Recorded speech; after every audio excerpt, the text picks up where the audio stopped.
Hey guys, welcome back to today's video. Today is Thursday, July 15th, 2021, and today we're going to be talking about the Rust Belt region of the United States, where there is going to be a lot of close elections ahead of 2022, and more specifically about why the Democratic Party might not exactly be at such a disadvantage as they might think in a region that has recently turned away from being a long-standing Democratic area.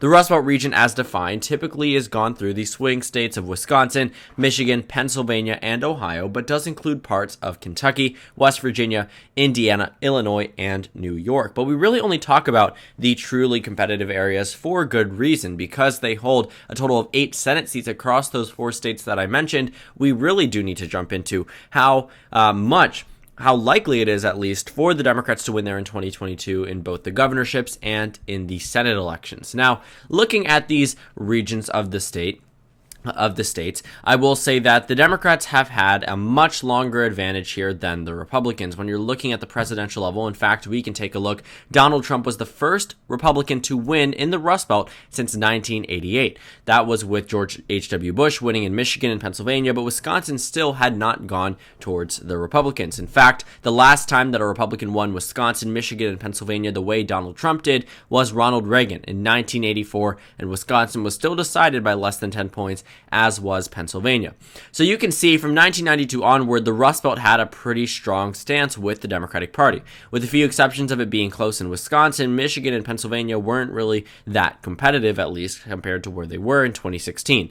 Then in 2016, Donald Trump wins all of the states by less than a point. Fast forward to 2020, they flip back towards the Democrats, but not by a lot. Pennsylvania goes to the Democrats by 1.2%, Michigan by 2.8%, and Wisconsin by 0.63%. For reference, the last time Biden was on the ballot in 2012, Wisconsin went to Obama by 7%. Keep in mind, Paul Ryan was the vice presidential nominee for Romney as a Republican representative from Wisconsin. Michigan, Obama won by 10 points, Pennsylvania by 5 points. So Pennsylvania certainly has retracted away from its traditional, not just Pennsylvania, the Rust Belt certainly has retracted away from its traditional blue wall status, but has returned to the Democrats winning there in 2020, and they had a much better performance in 2018.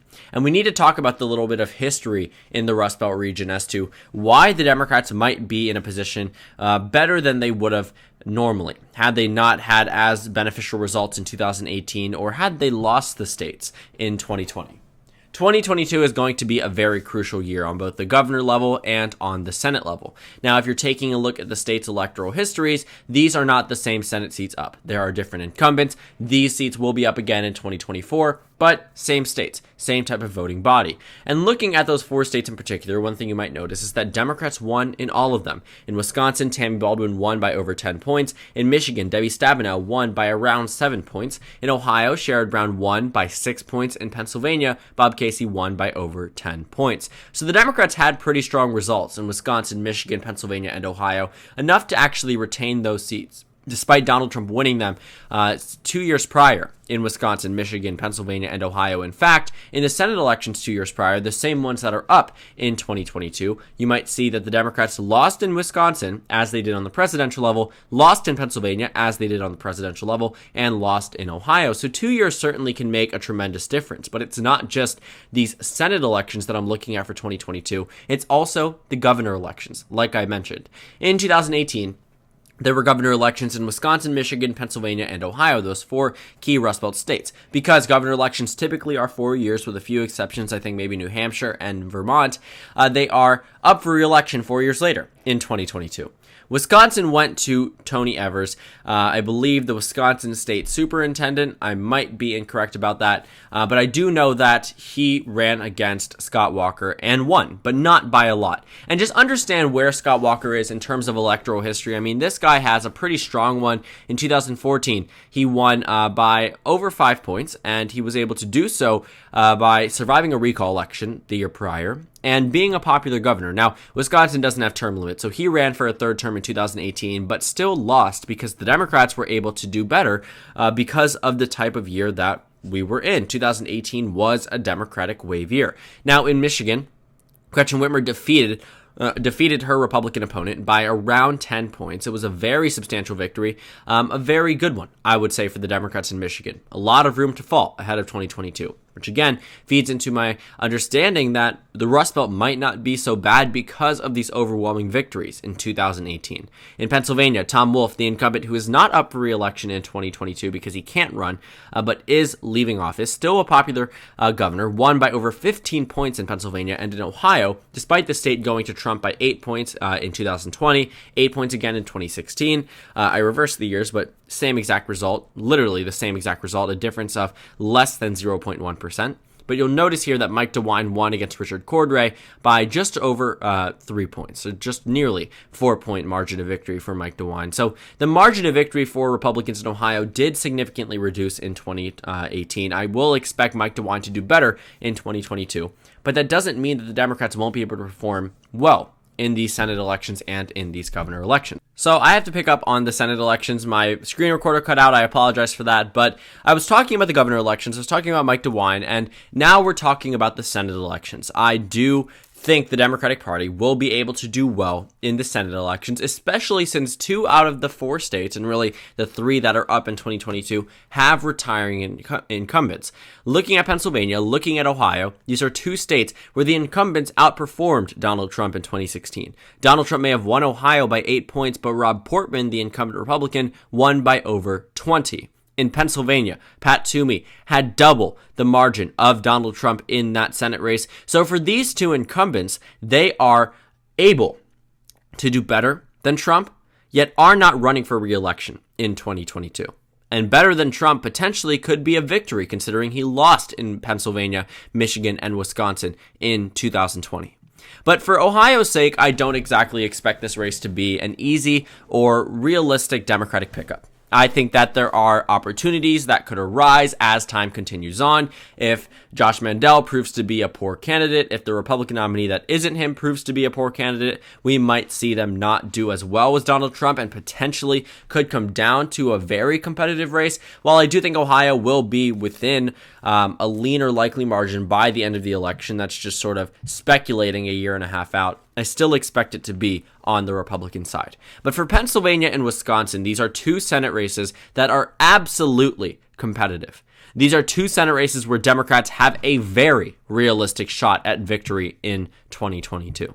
You know, while Pat Toomey has been now a big critic of President Trump and is leaving, it seems as if a Trump-style Republican is going to take his place. Ron Johnson has yet to announce whether or not he's running or retiring. A lot of speculation, a lot of interest, it seems, on his part towards the retirement aspect of it. He said to the press that his choice now would be to retire, but he has not made a decision. Donald Trump has already endorsed him, pressured him to run 4 months ago. Still has not made that announcement, which is why I truly believe that he is going to retire. But I could be wrong about that. I mean, Donald Trump and the Republican Party really want him to run because they know how competitive this race is going to be. In congressional elections, incumbents almost always win. That's because people tend to like the people that they elect in the first place. It's hard to win a Senate election. These are 6-year terms. And a lot of what you do in between that can be sort of forgotten by the time you run for re-election. Think about it this way. If there was some type of Supreme Court vote in 2017 after someone was first elected in 2016, that would not be brought up 5 years later for 2022. That could be the case for Representative Todd Young, or Senator Todd Young from the state of Indiana, who won his election, I believe, in 2016. We can actually check here. But the thing is, yes, it was Todd Young. He defeated Evan by 10 points in the state of Indiana. But just looking at 2022, the Democrats have opportunities in Wisconsin and Pennsylvania and might be able to narrow down Ohio at least enough to a point where Republicans will have to spend money on the race. Not so much that Democrats would win there, but more to make it competitive so the GOP doesn't allow Democrats to win there. So they still funnel some type of money, $1 million or $2 million, into the race to ensure the Republicans hold on to that seat rather than neglect it and sort of assume that the Trump voters will be enough to carry them over to victory. If the Democrats even try to contest Ohio in the least bit, which they will with Tim Ryan, it puts the Republicans in a position where they have to spend at least some money in that state. But for Wisconsin and Pennsylvania, these are 2 states that I also think on the governor level will be good for the Democratic Party. Because 2018 showed positive responses for Gretchen Whitmer and Tom Wolf, and also Tony Evers running against a long-standing incumbent in Wisconsin who survived a recall election. I kid you not, Scott Walker is an electoral juggernaut. The fact the Democrats won in Wisconsin on the governor level was important. That is something that you can't take away from the Democrats, because realistically speaking, they weren't winning in Iowa. If they weren't winning in Ohio and they weren't winning in Georgia or Florida, Wisconsin probably was one of the lesser ones likely to go from the eyes of other political pundits. But essentially, with these governor elections right around the corner in a year and a half from now, in Michigan, I think Democrats truly have room to fall. Gretchen Whitmer's nearly 10-point victory means that she has a significant portion of the vote that she could say, okay, maybe you won't vote for me again, but I can still win. In Pennsylvania, Democrats also have that. While they won't have that incumbency factor with Tom Wolf, they will still be able to nominate a Democrat who potentially could receive a similar amount of support. Am I expecting the Democrats to win in this governor election by 17 points like they did in 2018? Absolutely not. But 17 points is hard to reduce down to a Republican victory. It absolutely can be done, but we don't see any real indicators that Pennsylvania will be moving away from Democrats in 2022.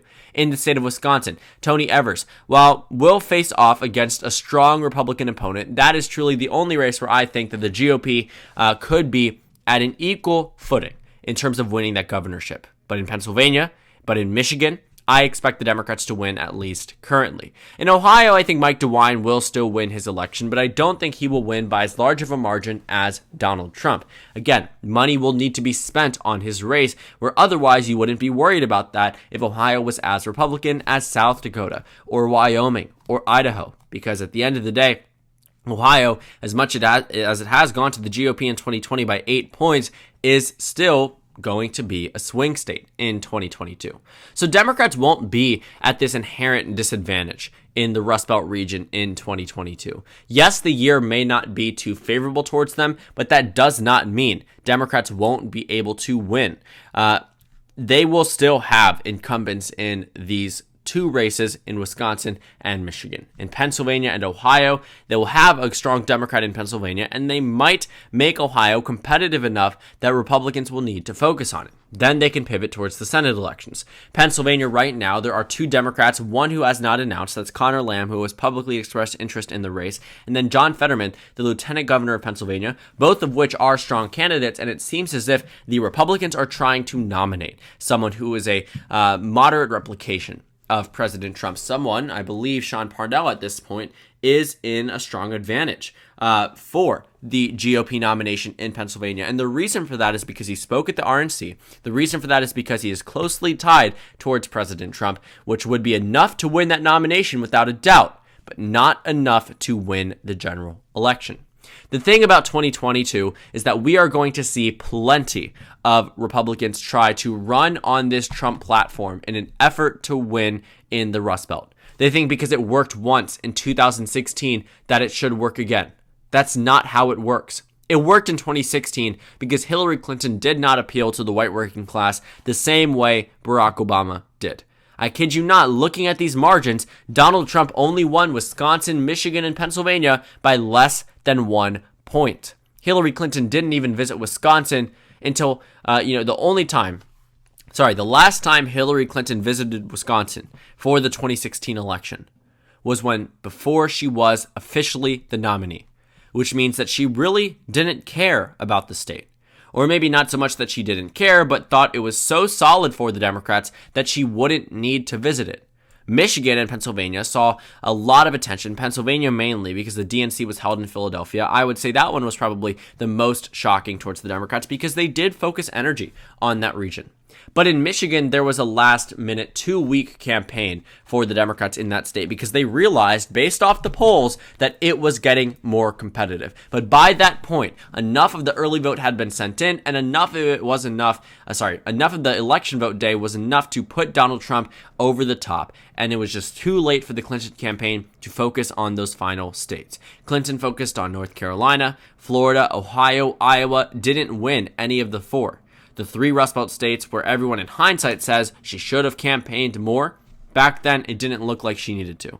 But Michigan and Pennsylvania were two states where she did campaign in, but it still was not enough. Donald Trump was this first in a century type of candidate that we've seen at least nominated by a major political party, and that was this new type of campaigning style, the non-political correctness, the promising jobs in the economy and running a businessman, a political outsider. Donald Trump was the first president ever elected that never held political experience and never served in the United States military. I mean, this guy was truly a political outsider by the American politician standard. But in 2020, it didn't work. In 2020, he held Ohio, but he didn't win Wisconsin. He didn't win Michigan. He didn't win Pennsylvania. For crying out loud, he lost Georgia and Arizona, two states that have been long-standing Republican strongholds.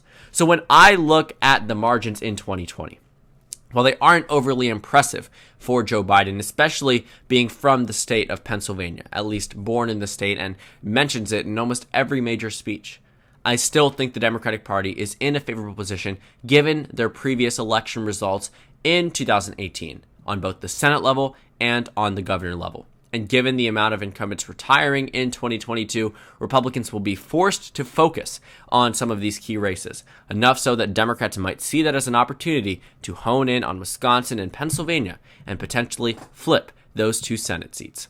So thank you guys so much for watching this video. Make sure to comment down suggestions below. Subscribe on the left if you haven't already, and check out the Instagram and Twitter. At the bottom left of the screen, there's also a Discord server for you to go ahead and join.